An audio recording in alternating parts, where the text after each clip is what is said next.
Hello, everyone. Welcome back to the Podium. This is episode 11. Today we have on a super, super special guest, Joey Flexx. How you doing? What's going on, guys? How are you guys doing? We're I'm doing good. pretty good. Yeah. Little That's good. New Year's Day podcast. Starting starting the year off with Yeah. with a pod. Pretty Yeah. good. Staying productive. Oh yeah, this is our first recording of 2025. Nice. Are you honored, Joey? Are you honored? I am honored. I am humbled. I think that you guys can use this point as a at the start of 2025 we were here, and then at the end of the year you can look and be like, I feel like you guys are going to be consistent, and all you have to do is provide something mildly interesting and be consistent to grow a following, and I think you guys will do that, and you'll look back on it and be like, I'm really glad that we kept it going. Yeah. The last one we just recorded was like a Q&A, and someone asked what our goals were, and we all kind of said just being consistent in the podcast and doing it pretty much weekly. There's a couple of weeks that we won't do, but pretty much every week if we can just get one out every week. And that's kind of our goal for next year or this year. So if we can stick It to would be that, cool if I don't know how realistic this is, but I'm sure you guys know Andrew Blackwood. Maybe you do, maybe you don't. But he was mm, like, I know he has a podcast, and he was like, uh, we just didn't have time, but he said we should do one next time because him and his other guest, I think it's Andrew and Andrew. Um, I call him Andrew's friend. I don't even remember his name. But yeah, like if you do it in person, that'd be cool too, especially if there's something like, I don't know, spicy happening at the meet. I didn't even think about that. Asante, That'd if be you're sick. You if, could. if you're going to Atlanta, we could do an in-person one. Who Are you guys knows? all going? Yeah, I might have to go. Yeah, I don't know Asante why doesn't you're know not. yet. He's I debating. don't. I don't know. Very. Yeah. I mean, even if you go just to vibe, Wait, it's gonna be just, crazy. just to clarify, like you can still qualify for junior things through open Yeah, mats, right? yeah. Yeah. Yeah, okay. Yeah, come on.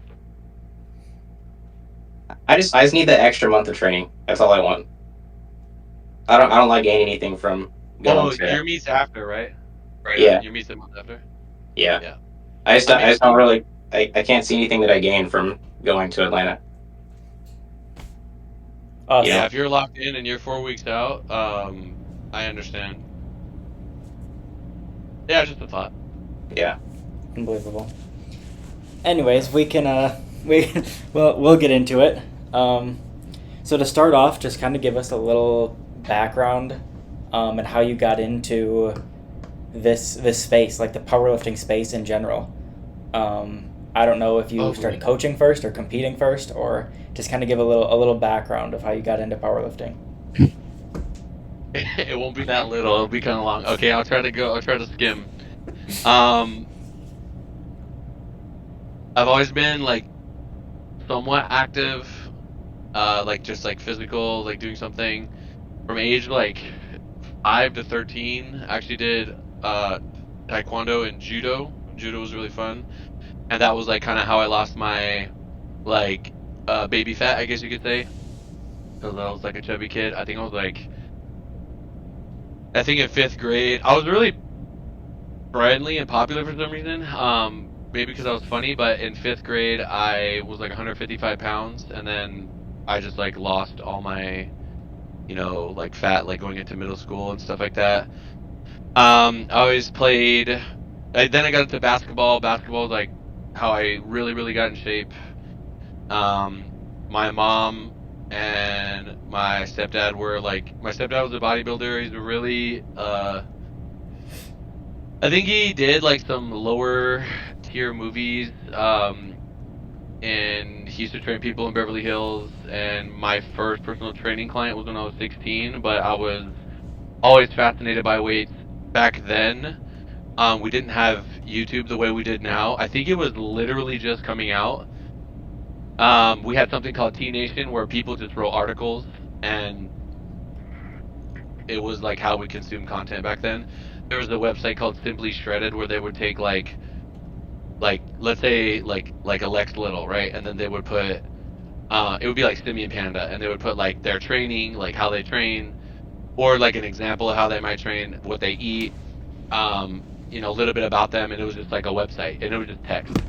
And T Nation was more like informative. I would say the bodybuilding.com forums were probably like before that, and then it went to T Nation, which I don't know if you guys know who Paul Carter is. He used to be a lot on there. Christian, I want to say Thibodeau is his last name. He used to be on there. Charles Poliquin, rest in peace. Like just a lot of like OGs. Lane Norton was on bodybuilding.com. I don't think he was on T Nation. He might have been. But this is basically how we got our information. I really enjoyed lifting. I was very fascinated by it. High school, got into football, did that. Really enjoyed that. Started to really like weight training.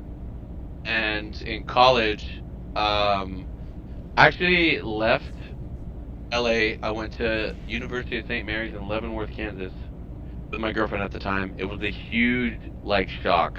I stayed there for a year, but I was very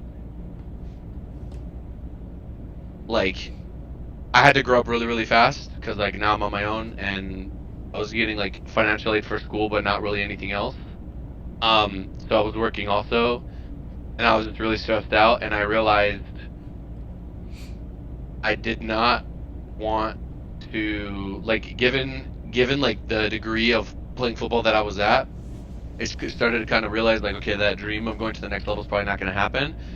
Um, I was very undersized, especially now, but I was like I had all the qualities like mentally to like make an impact. Um, but I just kind of started to realize like okay, I don't want to be doing this. And then I came back.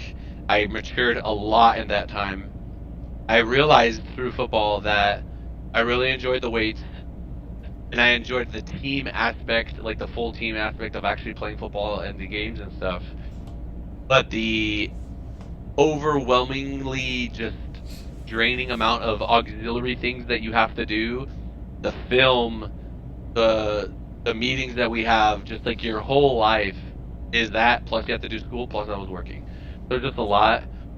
And then I came home, I got like 4 jobs, and back then, to get a job, this is like 2011, 2012, you just go into a place and you say, hey, I want to work here, and then you apply online and you just like be like aggressive, not aggressive, but like be consistent and you'll get the job, right? Mm-hmm. And I was working retail at Abercrombie and Fitch, folding clothes. I was doing security on the weekends at this like bar loungy type place in North Hollywood. What the fuck else? I was training people, and then I was a personal assistant, that was a really good, cool job for this lawyer, super wealthy lawyer. I would like walk her dog, just do random shit that she needed me to do. Build her like she'll buy like a new computer and I have to like set it up. Go to the store and get random things. So I would just do that and just did whatever I could to like make money. I was living on my own. And then somewhere around that time, I was still training. I still very much enjoyed training. Just powerlifting was like not really a thing. Like it was just kind of. There was only like enhanced powerlifting, like drugs, right? So like USPA was like the main thing. I don't even know if it was called USPA yet. I think it was, but there was USPA, and then in 2012, 2013, I was with a coach by the name of Tyler Mayer. I don't even know if he does it anymore. And I found out about him through Matt Ogus and Steve Kleva. They were the ones that literally made the SBD belt famous. Or not the SBD belt, the Inzer belt. They were the first ones that like really blew that shit up. And then got an Inzer belt, started learning what powerlifting was. I always did squat, bench, deadlift, overhead press, power cleans because of football. But I was really good at. I was good at squats and bench. Like I was particularly good at those lifts. And when I was actually getting ready for bodybuilding, Tyler was I think he was mostly a bodybuilding coach. Um, we did a meet because we were like dieting down, and like I got within range of like the 90 kg class. And it was like, oh, let's do a meet. So I did a meet in 2013. First meet, I went out there. It was at Metroflex Long Beach. Bradley Martin was actually there.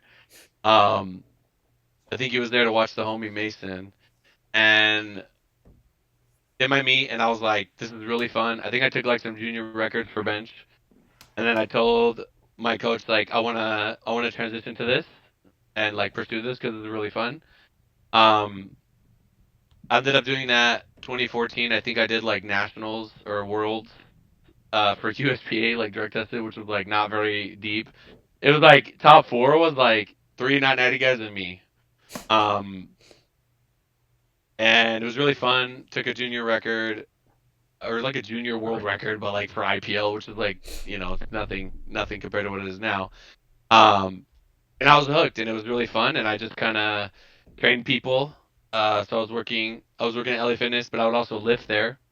So when people saw me lifting, they would be like, why are you going so heavy? Why are you? I was repping like 495 for sets of five, and like the whole gym would stop and like look at me because like powerlifting didn't exist, right? And I like, what do you want, brother? And I'm like, dude, I'm not on nothing. What are you talking about? And there was no Instagram. My girlfriend at the time, a little before that, she would always push me to get Instagram, and I was like, dude, for what? Like this is stupid. Like why would I post my list? Like that's so dumb. Super cringe, right? But now everybody does it. And then I just started doing it. I just started like posting whatever. I just did it to do it. I didn't even care. Like what happened. I didn't have any goals with it. I didn't really understand what the point of it was. Um, but then people started asking me like, what are you doing? Like, why are you going so heavy? Hey, can you train me? I want to learn that, da da da. And then I started gaining some momentum. And then I believe it was some USPA meet, and I posted the first and I think the only time I've ever posted that I was taking lifters. This was like a billion years ago. Like you guys weren't even born yet. You guys were born with like well, well, um, and like that blew up, right? So then I was like, okay. I started doing that. I started doing a lot in the local scene, and then I started building, just building my community through the local scene, and then um, in 2014, a little guy by the name of Sean Noriega hit me up. I started working with him. Started building him up. What was it, 2014? Dude, it might have been. Holy sh! I think that's the first Nah. name you've said that I've recognized so far. Is Nori. Yeah. So 2014, started working with him. Um, did really well with him. 2015, John hit me up. I think Sean referred him to me, or John reached out to Sean and was like, "Hey, what do you think about Joey? The good things." Ended up working with me. John went to nationals, won nationals, went to worlds, beat Gibbs. That changed my life because, like, yes, there were other people winning, but that was for some reason that matchup. Like Gibbs was the most popular powerlifter, I think, at the time. Him and Josh Hancock, maybe Ray Williams. And he actually did YouTube. Like he was very good on YouTube, and we beat him. So like that kind of like made both of us. Um, I remember doing a Q&A with the IPF page in 2016 and getting like 215 comments asking questions. Um, I know it was 215 or 216 because I know that number because someone sent me a transcript. Like they printed the page somehow, like in text form on Instagram. Um, like inspect element something print, right? And I was Ryan Lapidat who was running that page, and he gave me my first like really big shot, and he didn't even know me. I just knew him briefly, met him briefly at that Worlds, and um, I have some pictures with Candido too. I remember Candido was there because he was a fan of John, I believe. And that, like, again, like there were other coaches too. Mike T was around. Matt Gary was around. Mark Bell was not doing drug-free stuff, but he was definitely around. It was a very different landscape. Dan Green was really popular. Um, and like Brandon Lilly, Chad Wesley Smith, those kind of guys. And I think I was just the first kind of younger dude that coached a really compelling lifter that made some noise at a meet, and that put the spotlight kind of like on what I was doing. And then from there, John won it again in 2017. I was handling Jesse North at that meet. I was helping Grant Higa. He was a big name at that time. And I would just try to help like wherever I could. Like if I like knew everybody, so like there were a lot of big name lifters that just like didn't have handlers or like didn't have coaches. Like it was honestly just like me trying to like learn as much as I could in a time when nobody else was really doing it like that. And I got to get a lot of experience that gave me a lot of confidence. And I got to like learn a lot and like just continue to show up every year with like a bigger team and a better team. And um, I think we won our first USAPL Nationals in 2016. I'm trying to remember where it was. It was not Scranton. It was Atlanta, I think. We won 2016, 2017, 2018, 2019, 2020. Obviously, COVID happened. We won 2021. And that momentum just, obviously, I came back with, I wasn't just win with John and go away. It was like, then Russ came into the picture. Obviously, Noriega's still there. I had Daniela and Danny, and Amanda. And like things just kind of snowballed. And we just continued to, has continued to like show up, and people started to associate me with like, okay, like this guy is obviously like doing something right. Um, yeah, and that kind of leads us to then like obviously like COVID happened, then the world split, and then I was like, okay, well, my kind of ethos was my first world championship, 2016. I got to like see what a world was like, and like, yeah, this is unlike anything I've ever experienced. This is super legit, and this is what I care about, and I'm gonna put all my efforts into like building that, or like trying to, I guess, replicate what I did with John, just be in the center of the conversation in some way, um, through like making an impact with my lifters, and I just continue to try to do that. Um, and when the federation split, I said, that's great, but I'm sticking with Worlds. So, with all my people over, as you guys know, Russ felt that USAPL might win that battle, so he stayed. And I think him staying did prolong it a bit. But then, like, as time went on, people kind of said, like, look, there's all these like open weight classes that like are just ready for the taking, um, and like we should move over, and like you could maybe get a sponsorship, you could maybe win Worlds, you could maybe go to Sheffield. Sheffield kind of changed the game. Sheffield was originally supposed to happen in 2020. But we all know what happened, and I think that would have changed everything. Um, but it got delayed. I knew what Sheffield was. I didn't see it because it never happened. But I just kept telling people, like, this is finally a step after. It's a step beyond Worlds, and it's kind of like a big present for the lifters that worked hard to win Worlds. You get to go to like this special tournament, so like, why not pursue that? Um, and that's just what I kind of put my efforts towards. And I think now we saw everybody come over. We saw a couple guys make it to Worlds. PA Nats was still pretty small this year, but can already tell you, if like, has anyone looked at the roster? Like, do we know how many people are signed up already?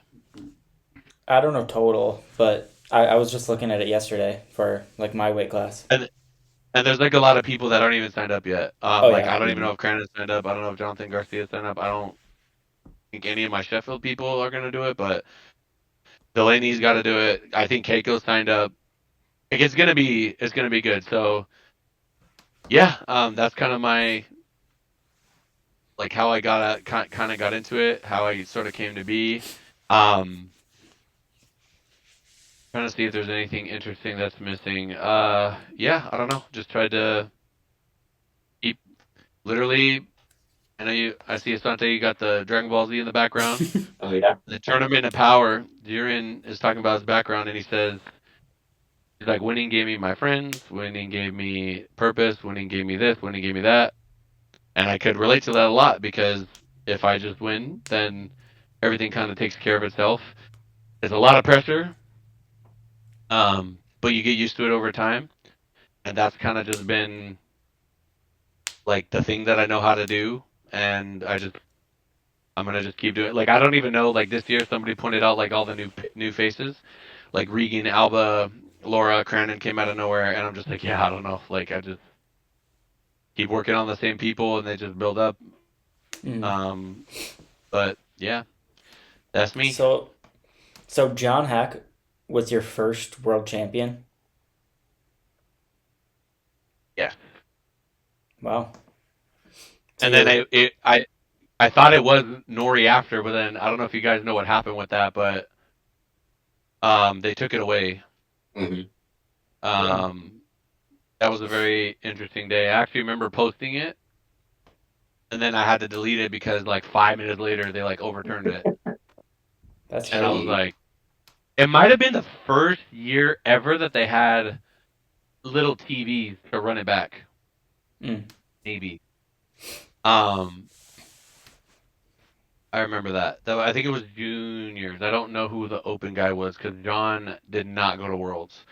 I Mm. believe that if Sheffield existed, John probably would have stayed because he was gonna. He always wanted to kind of be like that trophy lifter. Like I want to get paid for my lifting. Mm. Hmm. Um, now there's many avenues for him to do that, and I know that he's probably getting taken care of now. But back then, it was mostly on the untested side. So I'm not saying anything. I just know that he did do another run after that. So, so that world's win was important because it kind of Yes, created the goat coach and the goat lifter at the same time. So it's kind of there has never been. right, Asante. Huh? Let me think. It created the goat coach I, and the goat lifter. I'm trying to think. Does he not What like was it? either of What those was people? that? Um, I'm trying to think of all the times when my emails were just blown up, blown up. Callie beating Taylor. Mm. That took me like 3 weeks to get through all those emails. Sheffield 2023 was good. This Jesus won. The corrupted meat 2022 was crazy. Um, various random world championships, but I think about like I'm not talking about like I'm already operating at like a super high level, and then we're operating at like a little bit higher level. I'm talking about my life was here, then singular thing happened, and now my shit is up here, Mm-hmm. right? Like that John Hack. Uh, I don't even know what could happen now in powerlifting. I would have to win like 5 open, heavily contested weight classes and win Sheffield like men and women to like I Yeah. feel like even equate to um something that impactful. Like I just don't know. I don't know. I think that what on the flip side, what happened with Jurgens at Worlds and Rust, that probably impacted his life in a maybe a Mm. similar way. Which is a testament to the star power of Rust. But I think anybody on the I already knew it, man. I knew it for years. I said the first person that ever beats Rust is gonna their career is gonna change after that. Um, I know what it's like because I've been on the other end, and you almost become this. You become a target, and Mm-hmm. you become like a pinata that everybody's gotta try to fucking break, right? Um, I've heard UFC fighters talk about how when you defend your title once, you defend it again, you defend it again, you defend it again, it's like you're building this tower, but the taller the tower gets, it sways more at the top, right? Um, unless you're Amanda, but Agatha, Amanda. I mean, it's only natural. Like the way that I think about these things as a coach, when I like just looking at anatomy and stuff,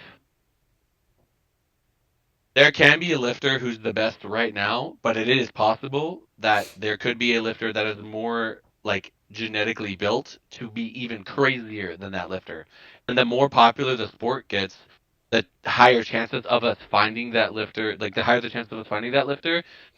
And maybe we get to a point where it's like in football, it's kind of like, yeah, there's freaks every year, but it's like kind of just like hovering. Like, boom, there's like a breakout guy, but then, finding a fast, big lineman is like kind of common in the NFL now, right? It's not common because those people are extremely rare, but like there's more of them now.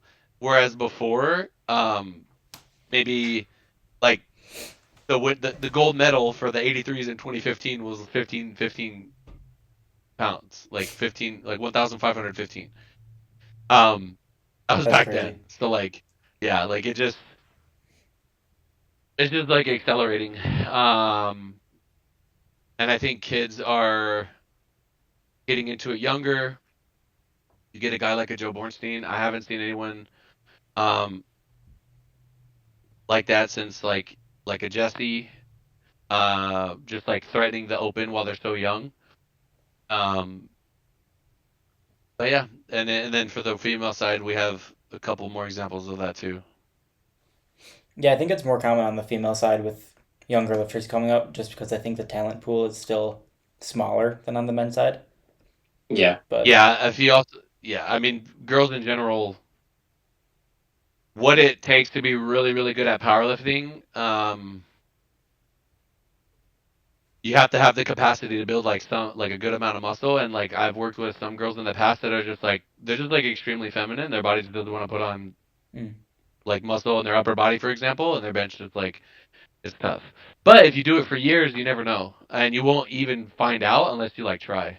You have Mhm. to yeah, like put in the time, put in the years, um, and you're gonna look back and be like, I did not even imagine that I would get here. So yeah, yeah. No, it's cool. I don't know. I didn't really know the history, I guess, of how you got into it. I had no idea that Yeah. John Heck was your first world champion either.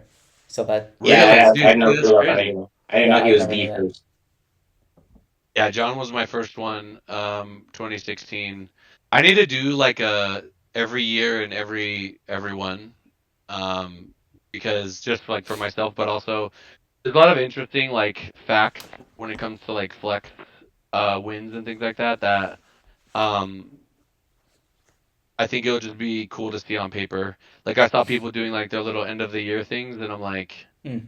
bro, I'll make a crazy one of that. But yeah, it's it's not something that I literally was asked to go on another podcast, and I just told them I'm locked in for January 26th, so I gotta focus. But coming out here for you guys have been really close, with my brother for a long time. Yep. Appreciate you We're for just a that. better And podcast. It's understandable.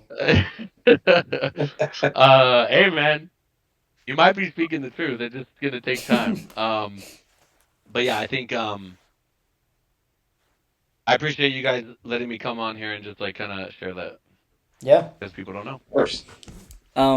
So I also wanted to ask, where did the name come from for Flex, or is it just kind of something you thought of?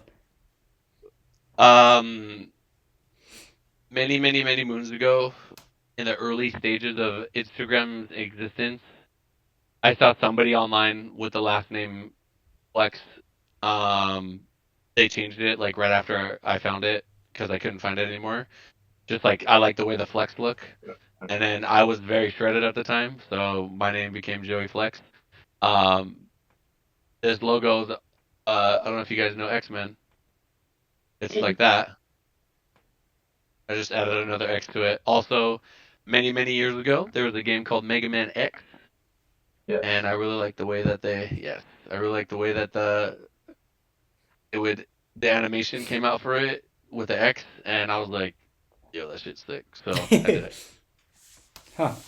Yeah, I never knew that. I don't either. really see people. I don't know if we see people doing that anymore. Do what? Like their coaching is just like them. It's not Oh like their yeah, brand. Yeah, like a big name. Yeah. Hmm. yeah, that's true. Actually, it's all like Yeah. just their name or like a variation Yeah. of their name. Yeah. I can't even think of another coach that has like a I'm coaching I'm trying to brand. think if Asante has a burning question. No, I don't. I don't. I don't. Yeah. Sonny's got one hidden up there. He wants to I gotta ask you who save it the for later. goat. He wants to ask you who the goat of powerlifting is. I think. Like straight up lifters. I mean, Asante, is that what you want to ask? Who do you think it is? Asante, In who do your you think it opinion? is? I think it's Jesus. I mean, That's what that little comment was about that Austin made earlier. Me and Noah always say that it's John Hack is the goat, and so that's why I said that the goat lifter was born that day. So yeah. Nah. greatest of all time. I could see a case for it being either one. If we want to go untested, I don't think it's. If you want to go tested, I think Jesus just takes it. Um, some people might say like Perkins. I think Perkins needs to do a little bit more. Yeah, I it's too think, early. yeah, I think he just needs to do a little bit more to kind of really like solidify that. But also, there's so many things. I saw it was like a quick little Instagram clip of 21 Savage, and he was like, "Who's the GOAT rapper? People call you the GOAT. What do you think about that?" And he said it's always gonna change who people think the GOAT is, and I think there's a lot of good rappers. And I think Jesus can be some people's goat. Keiko could be some people's goat. Russ might be some people's goat. Perkins might be some people's goat. Um, I'm not gonna come on here and be like, yeah, man, like I'm not gonna be ignorant to the fact that other people exist. Like, yeah, Jesus is my guy, and obviously, I worked with John for a while. So, but I do think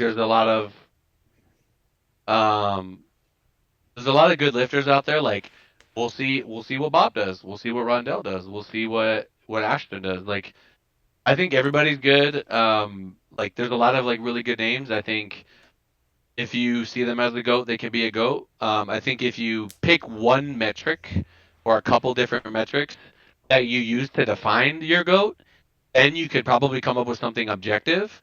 Like when we're just bantering with the boys, it's gonna be like what we feel. So Yeah, I don't think any of you guys are wrong. They both have their merits, and I think it's good for the sport to have those conversations. Hmm. I agree. I'm just gonna keep being ignorant and keep saying it's John Hack, but that's fine. All right, stay over there. I will. Um, Another good question I wanted to ask you. We've kind of asked this with every coach that we've had on. Um, they are probably sick of this question already, but I want to get different perspectives from different coaches, and that is just how important do you think it is to have a coach in powerlifting compared to like being self-coached? I mean, I only had a coach for very, very early on in my career, but I feel like my personality and my system. I mean, my first meet squat was 474, and I squatted 750 in a meet. My bench was like 380 my first meet, and I put 100 pounds on that, so 215 kg. Deadlift was like 500, something like that, and then I attempted 310. Yeah, I feel like I could have got it. I should have got it, but 300 was my best. Me and Chris are not built to deadlift. Um, Speaking of Chris, he's very strong. If he was gonna wrestle you, like he's unbelievably strong. But when it comes to Asante can take weights, him. it's just, dude. Honestly, I think all three of you guys, maybe. Noah will have to be the front because he's like the heaviest, right? So he'll be like, and then you guys have to get his ankles. But anyway, what were we talking about? Do you need a coach? Oh yeah. Um, I think for most people, like, okay, what is your goal? You want to win worlds? You will probably need a coach. Okay. It will benefit you tremendously if you have a coach, because you could just be the athlete. If you just want to get stronger, no, you don't need one.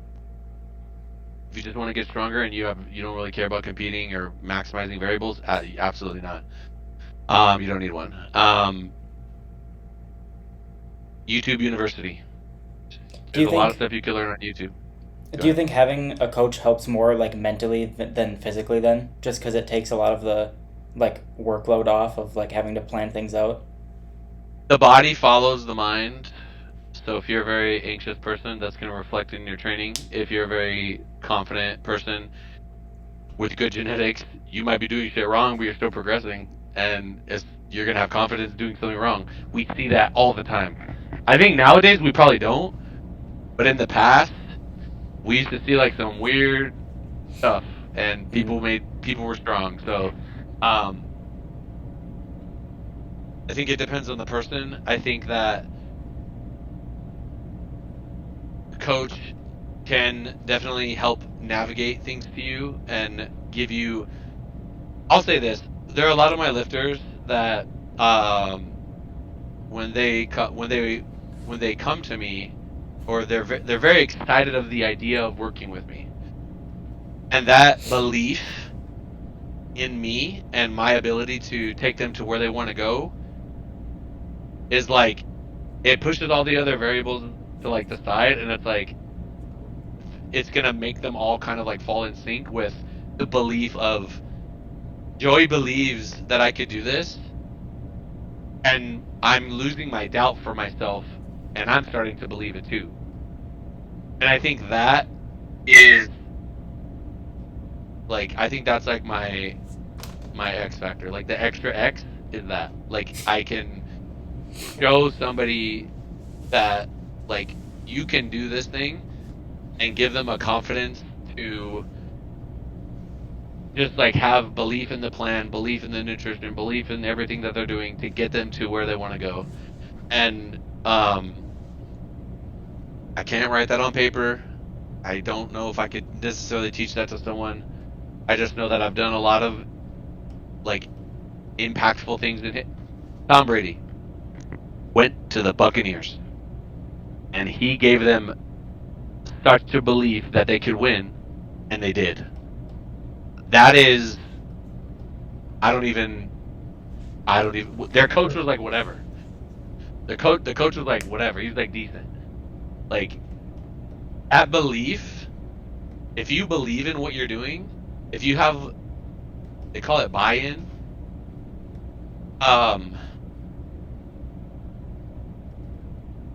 You could do anything. You could do anything. So Yeah. What if getting to that belief, point? Go ahead. what if that belief is just so strong in like yourself, like self-coaching? Like, Yeah. do you think? I mean, if someone like locks in their variables and they're able to navigate themselves properly, like they're cool-headed. I mean, obviously that's an exception, but Yeah, I would say most people are not going to be like that, but yeah, it could work. I mean, on meet day, I knew what I was doing. I had my plan.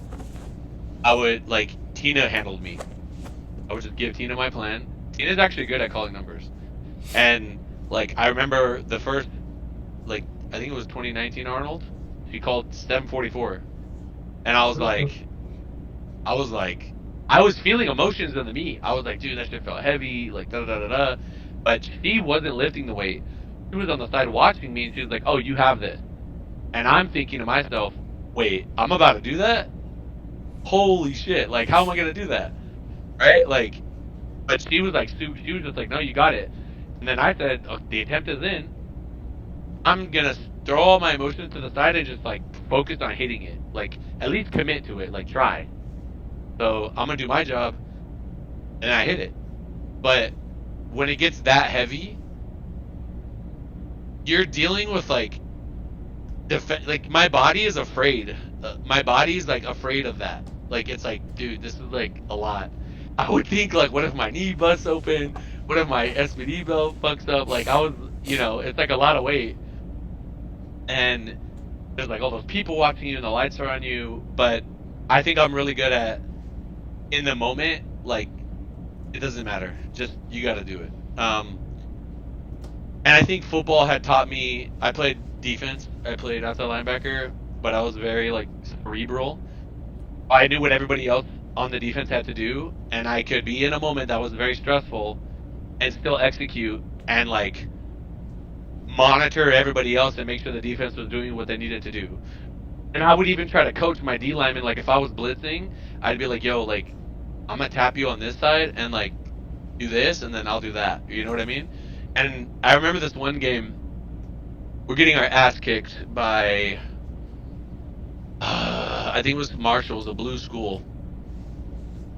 And one of our middle linebackers, like the main linebacker got hurt. They subbed in a new one, and he couldn't handle it. Like this guy, he was going crazy. He was like having a panic attack. And I just remember looking to my left, because I played outside on the right. And I didn't, like, I was like, bro, we have no starters in. I'm the only one. Like, we're cooked. And I just remember that is when I started to know that mentally, um, I can overcome a lot, and I'm not like I can be like a thinker, but also execute at the same time, which is like a little bit of a hybrid, where I think some of my best athletes that I've ever worked with, like they're just insane. Like the John Hacks, I would say Cranon, Russ was like this. Um, Jesse Norris was absolutely like this. Uh, Jesus is like this. Amanda is definitely like this. They just go. Like I don't care what else is happening. I'm gonna lift what's in front of me. I'm not gonna worry about like all this other like these things that are happening. Um, it's almost like when you're a thinker, and I don't want to put names out there for this specific thing that I'm about to say because it's I think lifters will be able to relate with this. It's not that it's a bad thing. It's a part of growing up. It's part of being young and becoming a man or becoming like more confident in yourself, right? If you deal with adversity at a young age, when you get to like your mid 20s, early 20s, and you deal with something stressful, you'll be able to handle that better, right? I didn't have $1.25 to get on the bus in 2007. Like I just had to get on the bus and hope I didn't get caught, and I did get caught a couple of times. Um, so I knew what it was like to like just have to figure it out. Like you're on your own, figure it out. Like you have a place to live, you gotta figure it out. That that gets you to be like, yo, these other problems, like these are not big deals. Like these are not things that I'm gonna lose sleep over because like I need to worry about what I'm gonna eat tonight. Mm-hmm. Um, when you're young and you're really smart, not everything with like what happens with the human body is gonna be like one-to-one input like a machine. I feel like if you know enough, it does act predictable, and that's what we want. We want predictable training, we want predictable nutrition, we want predictable habits, right? But when you're in the moment experiencing it and you're smart, you have all these data points that you're attacking in your brain. Your body feels a certain way, and now you're expected to execute when you're not even clear and like you're second guessing everything. How many times do lifters change their squat shoes? They change their hand position. They change the bar placement. They change their singlet. They change fucking their program, their coach, whatever. When in reality, if you just commit to something and build on that, it will get better. I said this to a young coach recently. I said, look, man, if you, and I've said this forever, I've said this for like a long time ago, I started saying this. If you stick with your coach and they hustle for you, even if they make a mistake, your loyalty is rewarded over time if they are competent and they're trying to get you to where you want to go. And I think we've seen many examples of that now where you might have a lifter that doesn't do so well in a meet, and that coach like kind of helps them through it, and then they both learn together and they both grow together.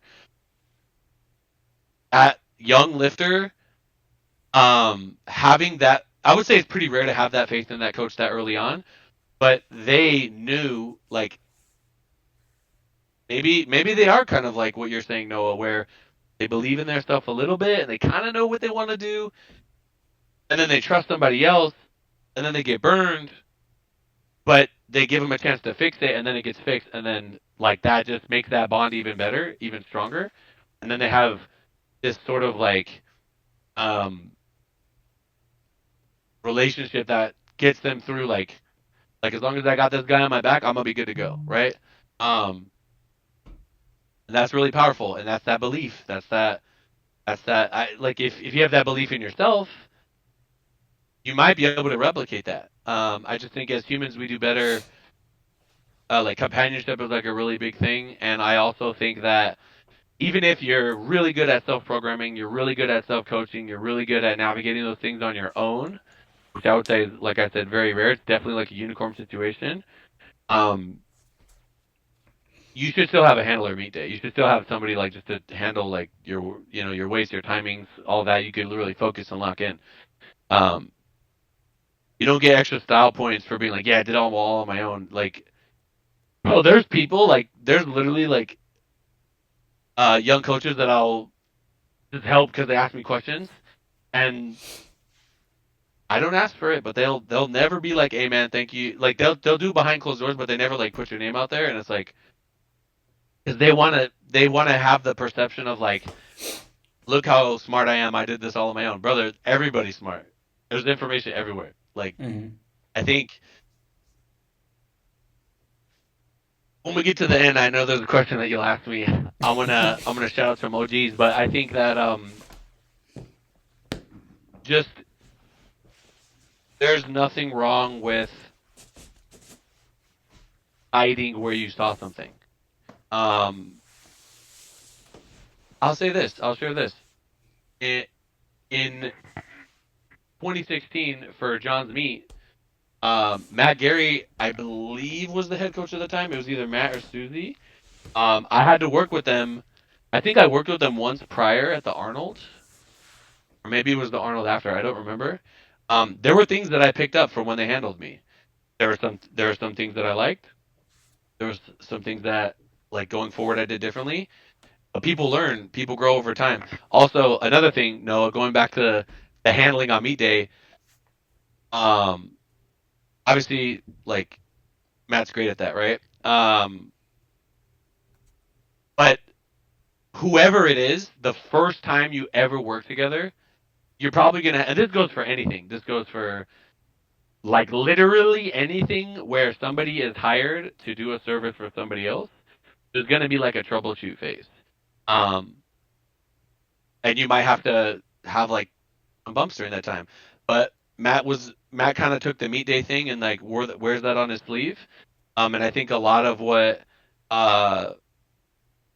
a lot of what the people from those early days did that was successful, whether that be Matt for meet day, whether that be me what I did with John, whether that be I okay, I'll say this. RPE in the beginning, there was a lot of pushback. I know Mike T was doing it, but because John won that meet and I was using like RPE for that, there was like so many people that were like they would just hear the regurgitated like argument against RPE and then repeat that to me, and then I would have to like explain it to them, right? Um, and I was like, look, you don't have to like this way of training, but if you coach it right and you're consistent and teaching your lifter, like you actually have to coach. Like you can look at a program, yeah, that's the program. You have to coach too, right? It doesn't. I would say RPE more than anything. If you just get a program, you don't coach on top of it. I mean, you're gonna run into some problems. Now we use percent drops and we give people ranges and we do all other things to make it a little bit easier. Um, but I just said I'll just keep winning with it, and then eventually people will be like, oh, okay, that's, that works. Like I'm just gonna believe in it. Um, but I would always like keep things like a little bit vague, uh, just because like I can't. It's very hard to like give everybody like my entire coaching philosophy. Um, and like some YouTube videos. I've done it over the course of I don't know how many years. I started my channel in So 2016 is going on 9 years. Crazy. Yeah, there's everybody learns from everyone. If you like watch it, if you learn a bunch of things about programming, like you buy books, right? You learn a bunch of things about books, and then you watch a bunch of things about nutrition and how people do weight cuts, and then maybe you buy like I don't know, you buy like Matt's like meat day book, and or you have a good handler handle you, and you take notes and you learn from that. Over time, you can start to like learn these things. But there are a lot of lifters that like they don't want to do all that. I tell you guys right now, I can name some of my top lifters. They don't want to know none of that. They just want to win. Like I don't care about none of that. I just want to win. That's what you're for. You know all that. I just want to win. Um, and I understand that and I respect that. There's big names that I'm working with right now. Um, I don't even know if I should say it. They're not necessarily powerlifters, but they're really big in like fitness, and like they don't care about none of that. I mean, you guys know Lex, right? Mhm. Lex likes it to the extent that it could like benefit, like he could like use it for himself. And he is very cerebral and he does figure things out. But there are like other people that like, bro, I don't care about none of that science shit. Just tell me what to do. And I understand that, and that's not everybody. Again, earlier when you asked about the coaching thing, it's like, what is your goal? What do you want to get out of it? If you just want to get stronger and bench 405 and post on TikTok and get a million views, if you want to do that in a specific time frame, I remember that scenario with Lex. It was literally, hey, I want to bench it on this day, and I was like, oh snap, let me adjust the program to make that happen. Mhm. It wasn't. It wasn't like it just happened randomly. So for certain things like that, preparing for specific dates and stuff like that, it is good to. If you don't know how to do that, just hire someone to do it. Um, but yeah, you don't. You can get pretty far self coaching, but I don't think there's anything wrong having a coach. If you're going into the fire, it like you're gonna be competing against 3 other super competent lifters that have their coach helping them. I feel that you would be at a disadvantage if you went by yourself. Um, there's a reason that like I don't think the lifters like some of the attempts that are called at meets, I don't think those would happen if they were calling their own numbers. Mm. Maybe some, um, but yeah, there are definitely like very good lifters that absolutely, if they want to keep winning like that, should probably get a coach. Yeah, I've always kind of thought of it as like you don't need a coach to get up to like, I mean these are kind of made up numbers, but like you can get up to like 95% of your potential by yourself. It's just like that last 5% that a coach can really help you with. It's kind of the way I've I think I've that always thought of it with. I think that depends. Because you might just be missing one really important piece, and you just like are not finding it on your own, and that can go on for like 3 years. Mm-hmm. you know, um, one of the best videos on my channel is the video I did on variables. This was like years ago. People weren't really. Carlina posted it on her Instagram when I posted it because people weren't really talking about it at the time. Yes, of course, like these are like obvious things, but sometimes you just gotta take something and put it in front of the community, and then that big thing pushes everybody forward. Like Mike T's using RPE, it's like kind of there, da da da. But then Joey freaking punches the hole with John. Who's this guy? Who's this guy? Who's this guy? um, into that meet. That sounded weird. And then everybody's like, they're looking at this thing now, right? Sometimes you just got to do that. Um, any lifter that does something impactful in this day and age, and they make a trendy thing for it that no one's ever heard before, or they take something common and they twist it and put a fancy name on it, that shit goes viral. People start sharing it. Um, the hip hinge thing on the squat. That's super old. I hate I it. was like, yeah, exactly. It's so old, but it's just if a certain person puts it out there, it can gain traction, and people use buzzwords and they use catchy things and they da da da da da. But at the end of the day, it's confusing. It's trying to confuse young lifters that feel like they're missing something, and if they add that one thing, I don't know why people are like this. It's the same thing in like general fitness. Like, do this one thing to lose 50 pounds overnight. Like, brother, what? Anyway, Yeah. it's funny. Yeah, no, that makes sense. Yeah. Noah, does that clear things up for you? I mean, you know Are my opinion. are you getting a coach now? Uh, as of right now, no. But you know If my Okay. if opinion. Noah if Noah makes great progress on his own, that's good. But Yeah. on meet day, if he's going to battle, it'll be good to have somebody he trusts in his corner. There's nothing wrong with that.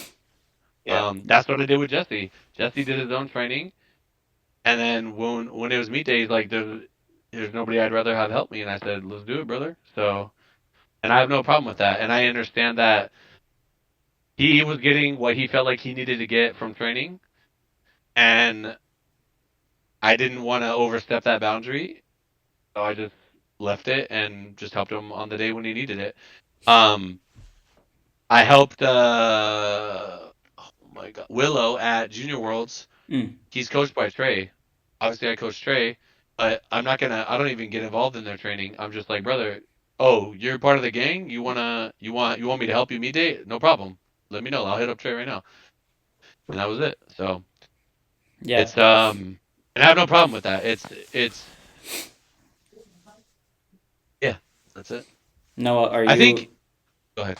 are you gonna have a handler at nationals, Noah? I was planning on it. No. I All right. I don't know We if don't have to it's yell at just him. I might ask a special someone, but I can't say that on. But yeah, Noah gatekeeps everything. Nothing wrong Gatekeeping with is that. funny. He's a secretive guy. Everything's repackaged nowadays. Yeah. Um. Oh yeah. So, do you think you're going to compete like personally again? Like, are you gonna compete in powerlifting? I want to. Yeah. I'm trying. I'm dealing with.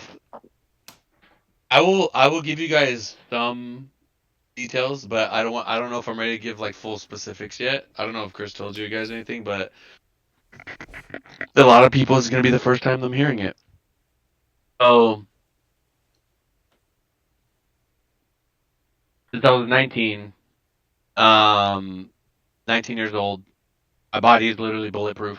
Maybe I was 21, and when I would run, because I ran a lot when I was younger, I was literally a machine. Like I would just there was no I trained 7 days a week, and it was just like training, running, no injuries, bulletproof. What you're supposed to be doing when you're young, right? Unless you're powerlifting.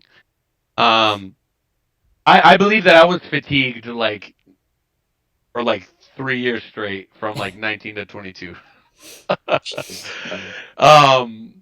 I didn't care because my priorities were very different then. It was just like work, uh, I guess girls, and then like hanging out with the homies. That was all that mattered.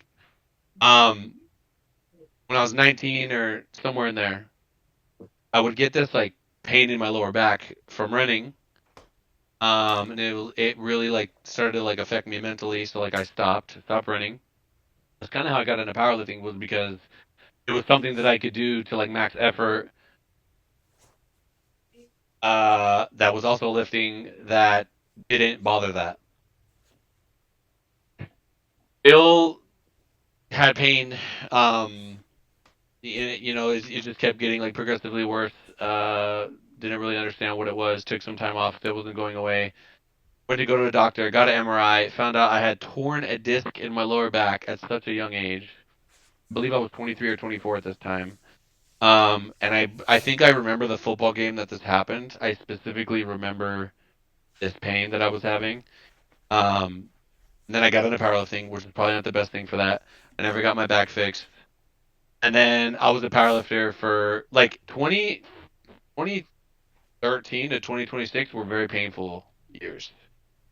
And looking back on it, I don't know how I did it. I remember competing at a meet and I was in like so much pain and I just didn't care because I was so euphoric competing.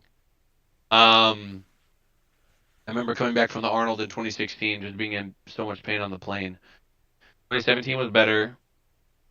2017 to like 2021, I was like, okay, it's pretty good. Made some good progress. Didn't run anymore. Didn't really do much cardio. End of 2021, um, this incident that I had when I was younger kind of just like happened, but it happened like in both of my legs. It was like just nerve pain in both of my legs. It was really, really bad. Went to the doctor, got an MRI. It was the exact same thing as before, but it was affecting like both sides now. And I tried so through 2022, like that's why I was not at nationals. Um, and I would say that the reason why everything flared up was because during COVID, I started running again, like a fucking idiot. I don't know if we can cuss on here because I started to feel good. I started running again. Everything fell apart. I remember the day that I got hurt. I went on like a really long walk. When I woke up the next day, I was just dead. The pain in my body was like so crazy. Got another MRI. That disc had continued to like break down. Um, so I said, okay, I don't want to just do surgery. I'm gonna try to do everything humanly possible to fix it first. I changed the way that I train. I had John Song help me. I bought the McGill book. I actually contacted them and spoke to one of their like. It's not McGill, but it's like one of the like people that's like passed the course or whatever. I did everything. I did everything. Um, Nobody could help me. It was like a very helpless thing. And what essentially had happened was once that disc got short enough, and from my lifting my whole life, and also just genetically, I guess I just have big bones in my back. Those facet joints started to grow into each other, and bang! So I couldn't really move without causing like a lot of pain. I started doing PRP injections. I did everything. I did a nerve ablation where they literally burn the nerve in your back, so you can't feel the pain anymore. Didn't do shit. Um, I did everything. I was like my own guinea pig to experience, like figure this thing out. And then all the while, like at nationals for PA 20 in March, I was like laying down between attempts because it was like so bad. I remember going to dinner that night with the team. I was really happy to be with the team, but my pain was like a 7 out of 10. Like, and I just said I can't live like this. It's like too much. The PRP did take the pain down some, but the nerve pain did not go away. And my doctor has suggested, like, you've tried everything. The only thing I can think of now is we do a decompression in the area to clip out some of the, like, that area was so tight for me that a 4 millimeter, like, disc protrusion, like just a fragment of disc that was sticking out, was like rubbing on a nerve and just feels like somebody was stabbing me in my leg. And I just kept all of this because nobody cares. Literally nobody cares. So gotta keep running the team. We actually had our best years when I was in the most pain. Like Flex was crazy during that time. Um, so just kept it in. Just it doesn't matter what I'm feeling as long as the team's doing well, right? Finally decided August 2022 to do the surgery. Completely took away my nerve pain. Nerve pain was all gone. It was a tough recovery. I started coming back, and the doctor said, your nerves are going to feel much better, but the only way that we could stop those bones from hurting each other is if we take it a step further. I didn't want to do that. And basically, I ended up doing another surgery later. I went to Japan in 2023. I did another surgery after that. And since then, I've been just trying to get back. Like, it took me a year to build myself back. And then I had to do that other surgery, and that was like, I cannot express to you guys what I went through mentally dealing with both of those things. There was the constant struggle between who I am as a lifter and this new reality that I have to learn to live in while I deal with this is I would never unalive myself, but I could see how people would. Because I was operating at such the second surgery was a brutal surgery. And it is it was it was like unbelievably like hard on everything, on my every aspect of my existence. And I still had to run flex. I still had to, like, if somebody said something stupid about me on the internet, and I'm in such a bad emotional state right now. I just need to focus my mind. I remember waking up in the hospital bed, and I was texting Sam in France because she was at nationals, in August, I believe, or early September, and I just was telling her like looking at her numbers, helping her with whatever, from the hospital. Like, that is literally how dedicated to the team that I was. And I just kind of put myself to the side, and I just tried to make sure that the functions of flex were moving in the right direction. My pain is still there now, but it's way less. I squatted today. I squatted last week also. I'm not going heavy. I'm just doing like high bar and flats. I did 315 for like 15 reps. Just for cardio. Like, I'm strong. Like, I can load it up, but I'm just giving myself like time. I think maybe in like January, February, March, April, May, June, maybe after this like competition season, like June, July, I might push it even further and really like push it. But also, like, flat benching is very difficult. It's just something about the extension. It's too much. There's definitely some nerve pinching happening when I'm doing that. So now I'm just training in a way that is mentally progressing me. It is allowing me to be healthy. I actually do more steps now than I ever did before at any point in my career. Like, I could do, like, I'm doing like 10,000 steps every single day. I have to slow it down after, like, if I go like a week straight of walking my dogs on concrete, I do gotta chill out. I gotta go to the stair stepper. I gotta do like treadmill because like squishy. I've just been dealing with that, and obviously it'll benefit everybody, like the team, a lot if I'm promoting it through me lifting. And I've just been dealing with this for like such a long time, and I want nothing more than to compete. Actually, no, I want the team to accomplish all the ambitious goals and dreams that I have for them, and then after that, I would love to compete. Because there's nothing like it. Nothing matters in that meet but that meet. I don't give a shit about nothing else. I don't need to answer emails. All that matters is I'm training. I'm doing this meet right now, and it is an outlet for us, and it is a way to, like, in football, I could go full force against the person in front of me, and I'm not going to get in trouble. As men, we need to get that out. In lifting, I'm going to squat a max weight that's going to kill me, maybe. Right? That's good for you. My testosterone when I was 26 was 900. I posted it the other day. Like, that is... My friends who are not natty try to stay on like 1,000, right? Some of them are higher than that. But anyway, point is, it's good for us to have that just all out. Like, there's just nothing like it. You guys are all powerlifters. You guys know what it feels like. You put your music on. You know you're going for a PR set of 8. You got your boys around you. Nothing matters but this set. It is like, I believe that what we can experience through powerlifting, that happiness, that euphoria, is like it's the same thing as like maybe somebody achieving that in like a different aspect of life, but we're doing it just lifting weights, right? Um, and then the happiness that I felt when Russ beat Gibbs after John beat Gibbs, happiness that I felt when Sheffield or when Jesus won Sheffield after what I had. Bro, I had surgery in August, September, October, November, December, January, February, 7 months after, or was it January or March? I don't remember. I'm at Sheffield. Like, I'm in pain the whole time. Like, this last Sheffield too, I was in pain. So like,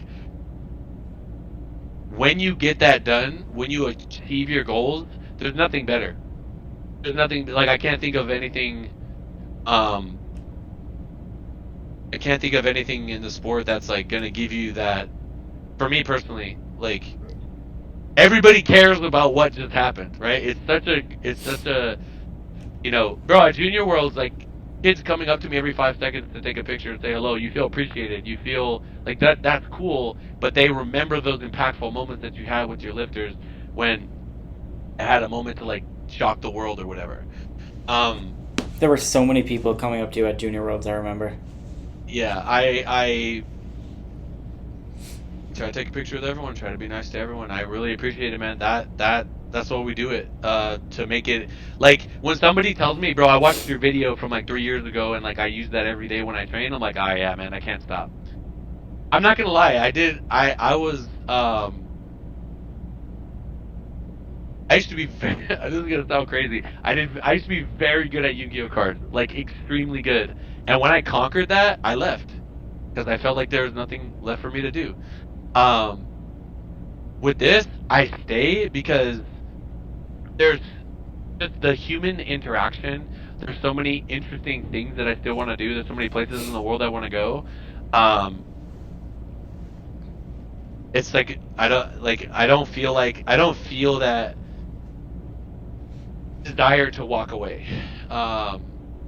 And that's why we keep going. And I've already fought through so much to get here. I feel like I've reached the second chapter where I competed, did my thing. Someone did a documentary on Russ recently, or maybe it was last year, and there's a I've little seen it. section on there about me. Huh? I've seen that video, yeah. Yeah, there's a little section on me. I don't even remember what it's called. It was really well done. And they were saying like how I also used my own lifting. It's like I have lifting plus I have these good lifters, so like it adds like, credibility. Mm-hmm. Yeah, I want to compete. I want to do it, even if I just went like 500, 400, 500, just to like, bro, I overcame this shit. Mm-hmm. And like obviously I could do more, but I don't care about doing that right now. That would be something that I definitely would want to do, but I'm not. I just feel like there's more pressing matters, like January 26th, and we got now. Dude, I told Weez, I was like, we're 12 weeks out, 13 weeks out. Are we? How many weeks out are we from? 13 and a half. 13 and a half. Me and Noah just talked about this yesterday. Yeah, it's like not that far. I gotta make sure Crandon's locked in because like she's like a celebrity and she'd be doing all kinds of stuff, and I'm like, look, we gotta hit this, and Worlds is gonna be crazy, and I gotta get Callie back up to speed. He's doing good now, but it's like there's just so many things that I think take precedence over my own lifting. I lift 4 days a week. I don't ever miss it. I'm gonna go today for arms and just walk a little bit just to stay healthy. But it's lifting will always be a part of my life. I don't care if I can just do leg extensions, hammy curls, bicep curls, and walk on a treadmill. I'll do that. Mm-hmm. Like when you see Arnold super old lifting, I'm gonna be doing that. So it is. I fear for those lifters that have to go through this, maybe from like old age or life or whatever, like just dealing with like you're competing and now you can't. I think what stings for me is I wasn't done. But the pockets that I chose to do surgeries were around what was going on with the team. I literally based one of them when Russ was going to come back. So I was like, okay, if Russ is not coming back till this, I need to be ready by nationals. I could do it here because then he'll be back, and then I can get through Worlds. Then if I do another one, it's got to be here because Sheffield is right here. So I mean, there's just Flexx is my life. Competing is cool and all, but I am 1,000%. I guess it's like coach is coach, right? But I'm like so much more than that, man. There's so many like personal things I deal with my lifters. Um, it's you're like a when we had that split between the two federations, that was like a life coach moment. Like I had to tell some of them, if we play our cards right, I can't promise anything, but maybe you open yourself up to the possibility of gaining these things. We can keep doing what we're doing, or we could try to be great. It's up to you. Whatever you want. I don't know. That's that. To answer your question, yes, I'd love to compete again. I'm just waiting for when the universe decides that that's okay to happen. Yeah. No, we all want the best for you and pray for the return. So. Yeah. There's. That's gonna be so sick when you're able to come back. Bro, I do be. I'm not like super religious, but in my dark days, I was praying. Yeah. Yeah. And we're gonna get into some of your Sheffield athletes. Right now. We're gonna get into that You also. want? Yeah, we can do that. Do you have anything specific you want to ask me, or? Well, how many athletes do you have at Sheffield exactly? Do you know? Yeah. I believe it's 5. So Alba, Amanda, Sonita, Russ, Jesus. Okay. Yeah. Last year was 6. Year before was 5. Okay. How are all their preps going so far? Everything looking good? Russ is on track. Jesus is on track for the most part. He did just have a kid. Yep. Mm-hmm. So that has been a variable for sure, to say the least. Jesus has reached a point where I'm just like, obviously we're going to do our best. We have a lot of things that we want to achieve and do. But like if he tells me one day, Joey, I need to be like 360, not 390 for my health and my son. Obviously he might. I don't know how long it would take for him to get there and still squat 1,050. But there's just certain things that are kind of more important than lifting, right? So if that is more important for him and his health, then that's what we got to do. And right now, there's no teamer because I guess he went down. And then rest in peace. Oh my God, I forget his name. The big French lifter, Stanley, who just passed. Stanley Odin, I think, right? I remember his IG. Yeah, Stanley Odin. I don't know if there's any supers. So if that's the case, we would be able to let the foot off the gas a little bit and just prioritize health a little bit more. But we'll see. And then who do we talk about? So yeah, Russ is on track. Russ is gonna be. I have Russ like in the depths of hell right now, and then we're gonna come up and over peak for meet day. Everybody's kind of like in a online, like there's nobody that's at like their peak strength right now. I feel like everybody's just kind of fatigued a little bit. Mm-hmm. But Amanda is just like, I mean, she's getting through the holidays. Like the game plan for some of the lifters is to just chip. The game plan for other lifters is like, no one's gonna expect this. Mm-hmm. We are way stronger than you think, and the earth will break when you do what you need to do. And that is the possibilities of that is like, it's like the reality in which others feel most emotion is the one that we want to create. And that's the possibility of that happening. Like, let's say Callie beating Taylor. I didn't know that was going to happen, but in the back of my mind, I was like, if someone messes up, we're going to go for it. And I just remember sitting in the front because I was still banned then, and I'm like, "Go for the win!" And and then and then the Swedish coaches are like, "Thumbs up!" And then I see it loaded, and I'm just like in the crowd with the boys, and they send it, and then he gets it, and I'm just like, I'm like floating. Like it was that. Those are the moments that powerlifting is all about, right? Like that's the upsets, the craziness, the dude. We might be talking about Ade and Germans and Russ, and who for all we know, Tim comes out of Yeah. nowhere, right? Yeah. And we're just like, ah! Like you never know. Like it's there might be a surprise weight change at the last minute. Mhm. There might like a surprise body weight change. Like there's a lot of crazy stuff that could happen. So, Alba's doing good. She's very like off the grid. There's so many of my lifters are gatekeeping their lifts right now, and I'm just like, I can't post How, anything. It's not a how big do you deal. It's feel? funny though. How do you feel about people like hiding their lifts? I don't want to leave Sonita out. Obviously, you saw Sonita hit the 700.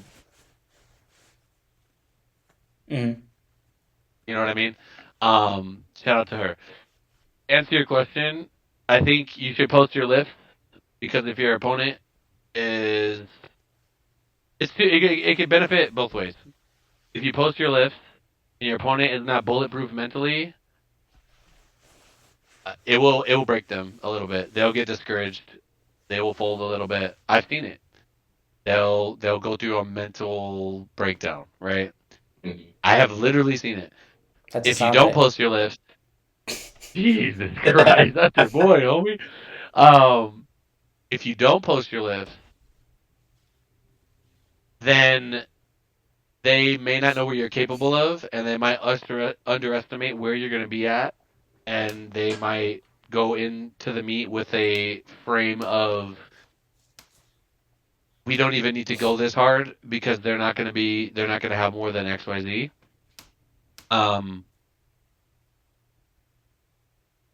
If they don't post their lifts.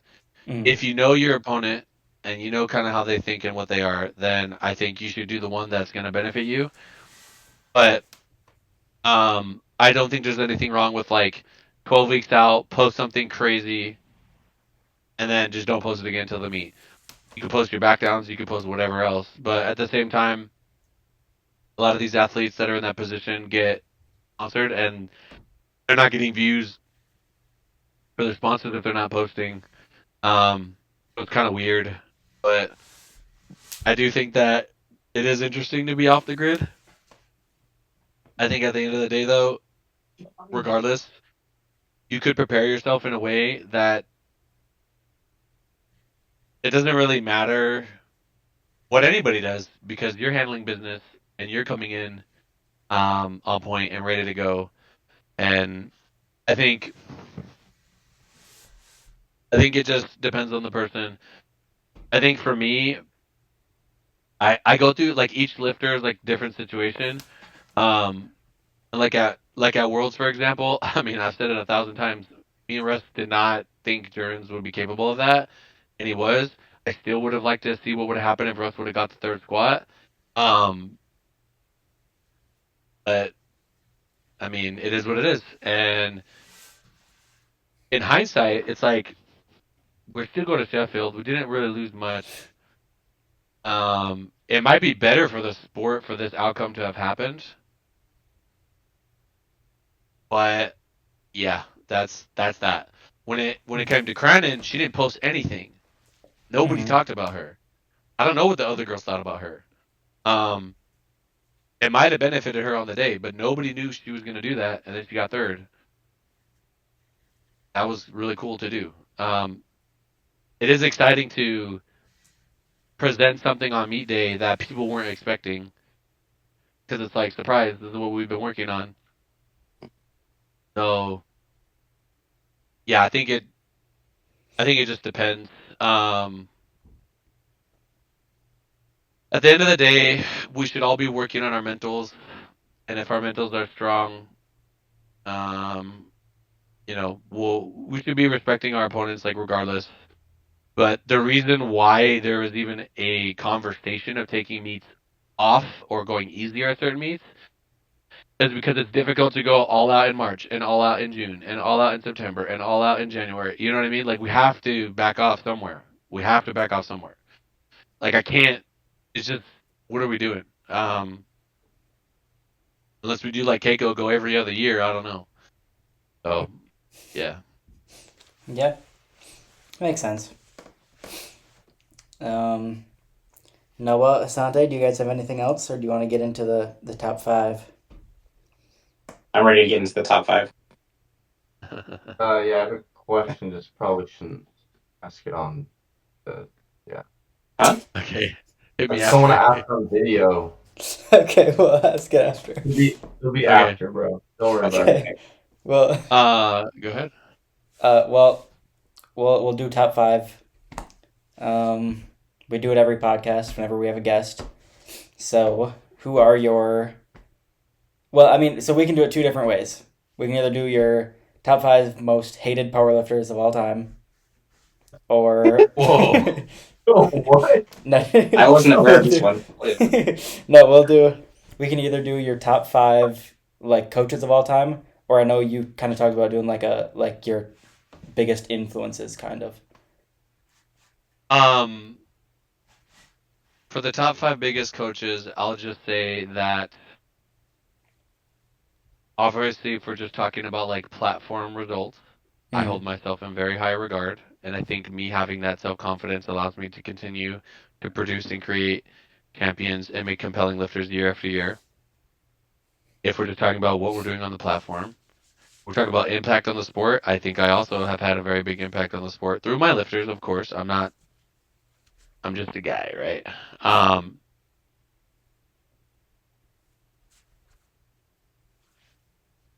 Yeah, I think there's a lot of good coaches out there. I think, I don't know if you guys know who, you guys ever played Fortnite? You know a guy named Tyler One. Not Tyler One, Ninja. I know Ninja. Tyler One's a lifter. He lifts. He's crazy. Ninja. He was talking about finding like a business partner to help him with his like money management. And he was saying, they're like, how do you find the right person? Like, it's your future. Like, how do you know what to do? Which in lifting, when you hire a coach, that's your future, right? Like, it's gonna impact your future. He said, there's a lot of good ones out there. Talk to a couple of them, see what they've done, and see if you vibe with them. If you get along with them, do you even like them? Because you're gonna have to deal with this person all the time. You're gonna have to deal with this person on a somewhat regular basis. So, I think when it comes to, there are certain things like, sorry about my nose, I got allergies. Sorry about like, for example, if you got Sheffield coming up and you need to do a crazy weight cut, you should probably hire Kedrick to do your nutrition, right? Yeah. Or like 3DMJ or somebody that like specializes like specifically in that. That's a high pressure situation. There's going to be a monetary impact for that, right? I don't want to speak for him, but I know what he told me. And Jonathan Garcia came to me after Worlds because he's at where he's at in his career and he wants to win. He doesn't have like 10, he might have 10 more years, but it's like a sense of urgency, right? I need somebody that knows how to win. You know what I mean? I'm not, lots of coaches know how to win. It's just, I think having a lot of those wins may give people like more courage to like want to reach out. But like I said, if your coach hustles for you, if they're available, for me, I'm just like me and Chris. We're like anytime, you just call me anytime. Like there's no, the communication is like infinity. So, I'm not gonna always be able to chase people down, but there are gonna be times when I'll be like checking on people. But there's always like a, like you could schedule office hours whenever you want, and it's probably gonna be right when you hit me up. You know what I mean? And like when I ask my lifters, like most of my roster has been with me like for a while. Of course, there's like new people every year, but it's like, do you guys have any questions for your Q&A? Like I'm just asking the team. They're like, no, I'm good. I'm good. You already, not really. You know what I mean? I get the best questions from like other younger guys that want to be coaches. Like they give me a lot of like very inquisitive, um, just like things that like I haven't had to think about this for so long because it's so automatic. But it's like, okay, there's still people like at that stage where, and that's why working with somebody like Crennan, she was so new. It was good for me because like you got to go. I always try to keep a couple beginners around because you gotta go over everything. You gotta go over the fundamentals, go over like all the really basic stuff that somebody like a Keiko, we're just on autopilot. It's just like checking things off. Um, but yeah, you gotta just find the coach that like gets along with you really well, um, and that you can communicate to. Uh, some of my lifters will just call and talk on the phone just to check on them, see how things are going. Some of them were like very formal, but they are very on point, and they have been with me for a long time, and that's just kind of how they are, and there's no problem with that. But yeah, that's your top. In terms of like influences, uh, gotta give a shout out to Mike T. Obviously Tyler for helping me in those early days. I don't even know where he's at. I don't even know if he does fitness anymore. Alberto Nunez and Eric Helms. Um, talk to Alberto pretty frequently. Helms, I talk to him once in a while, but they're just like OGs that are like kind of outside of the sport, so they could be like a little bit more like objective. Mhm. And I just really appreciate them. Brian Miner as well. I don't know if you guys know him. Um, Nope. Ben Escrow used to coach Leah back in the day, or not that long ago. He was someone in my early days. Was somebody who would just take like bro, talk to me for like an hour about whatever. At 2015 at Nationals, I remember that conversation.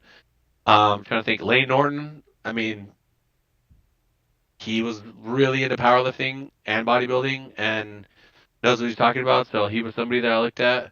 Um,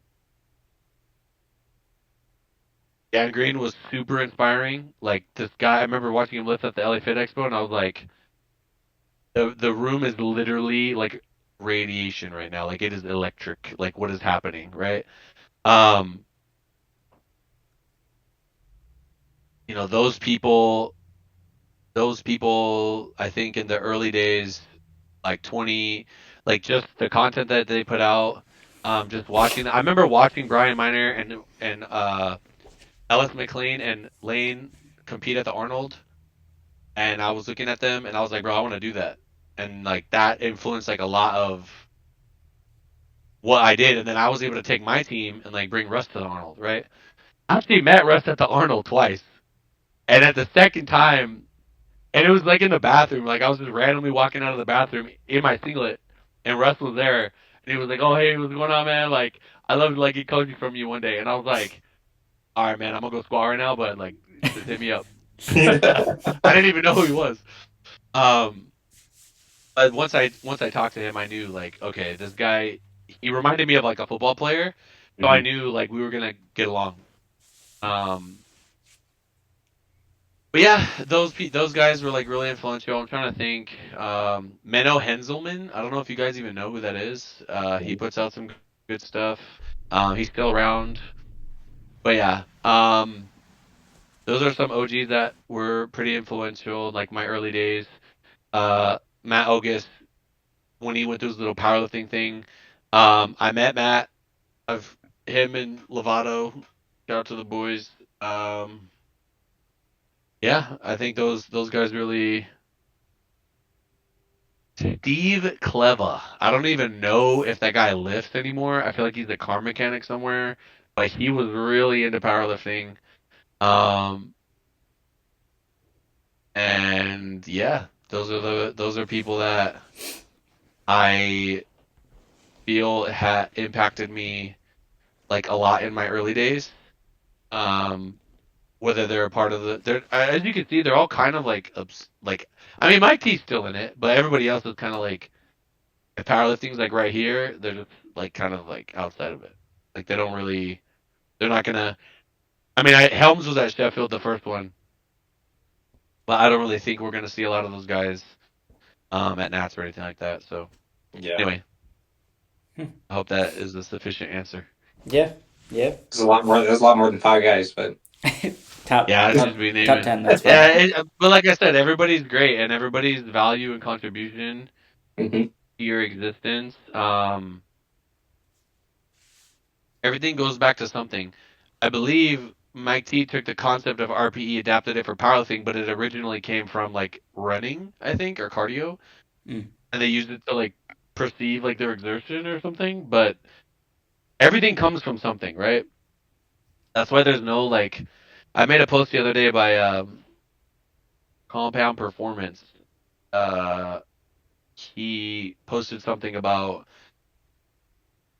people will come and think I have like this like amazing, incredible secret, and then when I explain it to them, it's actually I try to make it like very simple, and I have my way of going about it, but there's no like you have to put in the work, you know. There's no like can't just like hit a button and pull 300 kg for a triple. You got to work on that for like years, right? So Yeah. Yeah. Very true. Well, I think that pretty much is everything. when you guys have lifters on, do you ask them like top 5 coaches? Do you ask them top 5 lifters? No, yeah, that's just because yeah we adapt Yeah. it to whoever's on. Yeah. Oh, For good. like when Shell was Well- on, we asked him top 5 66s. Mhm. Was there anybody on that list that you guys didn't know? Of the 66s? Yeah. Like, No, did he what? name any OGs? No, we were doing current. Okay. Noah, do you even He's been remember his list? around a long time. Oh, He's yeah. been around for like I don't even know how he's still doing it. He went to like Equipped for a while. Mhm. Yeah. He It's started been around like with 20 plus years, right? Yeah, it's been a long time. Powerlifting is one of the few sports that if you don't mess your back up in your early 20s like I did, you could probably keep going. Like my upper body, like bro, I'm chilling. Like I feel like I could go another 20 years. So, Wow. yeah, it is a sport that I feel like people go through like because Lane went through it too. Like you have like 10 years or maybe a little more, a little less, where you like you just have a lot of momentum. Then you take a break for like a year or two, like fix some things, let some things back off, rearrange your life, and then you get that second sprint, which is he's kind of going on right now. Mhm. And I've just been doing this so long that I'm seeing that. I'm starting to see that. So anyway, but yeah, thank you guys. Yeah, thank you for coming on. We appreciate it. Thanks for taking your time. Yeah. Yeah. You got an outro, Sante? Oh yeah, he's really good I at it. hate I hate doing the intro and the outro so much. No, he's really All good right, at hit it. You're the guy for it, man. All right. All right. You guys made it to the end. Thank you guys for tuning in to this episode of the Podium. We'll catch you guys next Sunday. Peace out, guys.